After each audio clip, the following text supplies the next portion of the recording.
Hey guys, it's Stacy and I'm drinking my Shakeology because I'm celebrating this morning. I have checked only 2 messages and I have already had 2 challengers lose 11 pounds since like Monday. It's crazy. I think the other one got a jump start. The one that lost 8 pounds got a jump start last week by maybe not eating fast food or something like that. But listen, it's still a win. So I'm excited. Cafe latte, my favorite flavor. But I wanted to jump in because last night we were on a team call, and Monday night we have our book club, which you're more than welcome to still join. The Team Armour and Team Shine book club. But we've been talking a lot about fears, and as we face 2017 and as we gear up for really setting our mind to things that we truly want, all of a sudden, as soon as we think it or write it down, which by the way, you have to write down your goals, otherwise they don't even seem real. As soon as we do that, we can start to all of a sudden go, like sometimes I even feel like claustrophobic, like it's this inward like, oh my goodness, but what if I don't do it? And who am I going to tell about these goals? And what if I tell my coach or my team? And what if they don't happen? And I'm going to be embarrassed. And I'm just thinking of all the things I personally think of, like I'm going to feel ashamed and embarrassed and maybe like a fraud or something, or the fact that I didn't have enough skill or knowledge to hit my goal. Things like that go through my head. So I just want you guys to know that, number one, you're not alone, because we're never alone. We always are all fighting similar demons of some sort. And I read the book, what was it? We were just talking about it last night, Big Magic. And she was talking about, hey Tara, she was talking about how in that book, she's a writer. She wrote Eat, Pray, Love, Elizabeth Gilbert. She's amazing. And I love the way she talked about fear in that book, because she talked about how it's always going to be there. But she came to a point where her fear was getting in the way of so many things that she wanted in her life that she decided to shut fear up. Now, we have to remember, like, sometimes I hear songs and I hear different things where you're like, we're going to be fearless. We're going to live these fearless lives. And yes, I believe that perfect love can cast out fear. I believe that we do not have to live in a life of bondage and fear. I completely believe that. But I do also believe that fear it's always there. It's part of us. It's what God put in us so that we could run away from wild animals in the wilderness. You know what I mean? Like, we have to have that fight or flight response inside of our souls. Oh, good, Tara. I'm so glad you went to Trader Joe's. Those jalapenos are going to change your life. I want to eat them every day. Hey, Kirsten, thanks for jumping on, girl. So, when you think about fear, you're like, okay, well, it's always going to be there because it's an innate part of who God made me. But then we have to look at what we really, truly want in life, and what are we letting fear stand in the way of? So when you make some big, hairy, scary, audacious goals for 2017, yes, cafe latte, the best flavor ever, with just water and ice, because I like to eat my fruit. But yeah, so when you're making those goals, so I was talking with a specific challenger. I told her I wouldn't say her name, but she was so honest and open with me last night. And I have to chuckle a little bit, because everyone else's fears that they've told me this year are like the opposite of my fears. My fears are mainly making videos like this, being in front of people, opening my mouth in front of people, and microphones and stages. And being in front of people who I know, who like I respect and look up to, like I get really intimidated. Like those are my main fears and also not sounding intelligent enough, not having done my research enough on things, because I kind of I'm a deeply committed half-ass, I just get through life. But that's another thing that Elizabeth Gilbert talked about in Big Magic. You guys, it's such a good book. I got it on audio, and she just, she talks about, as a writer, because she had a huge hit with Eat, Pray, Love, and she talks about how, and this is AKA why personal development is such a huge part of our job description, because we have to keep growing ourselves so that we can be better and learn about ourselves and reflect. But she had such a huge hit with that, but she says for so long she got rejection letters, and she failed and failed and failed, and she's like, I just became a deeply committed half-ass. I knew that I would never quit and I would never give up. And she said, I told fear to sit in the back seat, that fear could be in the car with me because fear has to be in the car with us, but fear could not touch the steering wheel. It could not drive the car, and she would have to tell it to shut up a lot of the time. And so I just want you guys to know that we all have it. And what I think my success in the business has been, and guys, I cried my eyes out last year. I knew we had enough elite points to be an elite team, but we didn't have the diamonds to do it, right? And so fourth quarter came and I started crying. I'm like, I'm not going to hit my goals. I worked so hard for these goals. And I was devastated. And that's going to come too.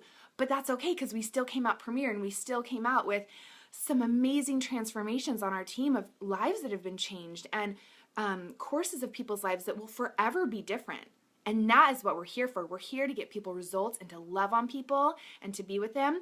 And so for me, what has brought me to the point that I'm at right now is that I feared giving up, because I knew people were counting on me. I knew people were watching me. And I knew that if I gave up on what the intentions that I had set for myself when I started coaching, I would forever regret it.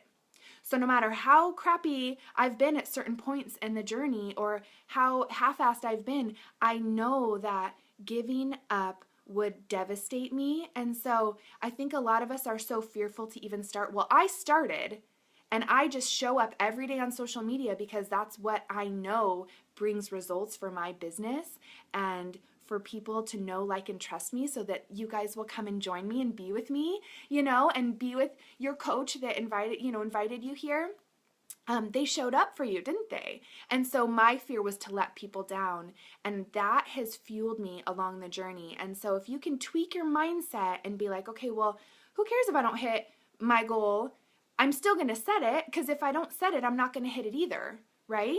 And you just have to do the daily disciplines, the compounding effect of showing up every day. If you have a really crappy day, you can quit, but you have to show up tomorrow, right? Like with our workouts, if you have a really sucky workout because you ate something crappy the night before, get through the workout, be done with it, know that tomorrow is going to be better, So if you can tweak it to say, my fear would be to quit and to give up on what I set my intentions on in this business.